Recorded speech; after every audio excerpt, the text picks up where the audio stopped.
And the Gaza context sharpens this further, not because it proves a specific plan, but because it changes the frame.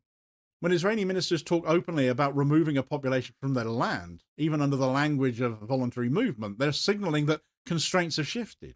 Outcomes once described as unthinkable are now discussed as options.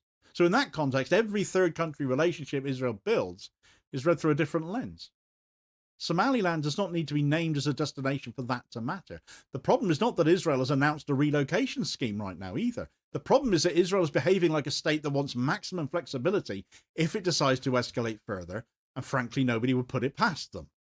Somaliland's diplomatic fragility makes it an obvious candidate for pressure, accommodation, or burden shifting as such a moment arrives.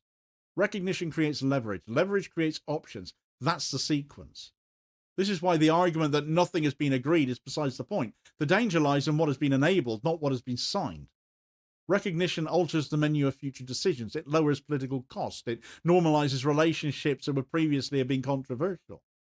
Israel's deliberately widened its option space at a moment when its own rhetoric suggests it expects future choices to be harder and not easier. And this is where the idea of peace finally collapses under inspection. Peace in Israel's current framing means the absence of immediate escalation, not the resolution of underlying conflicts. Gaza remains under siege. Occupation remains permanent. Settlements continue. Legal challenges are stalled rather than answered.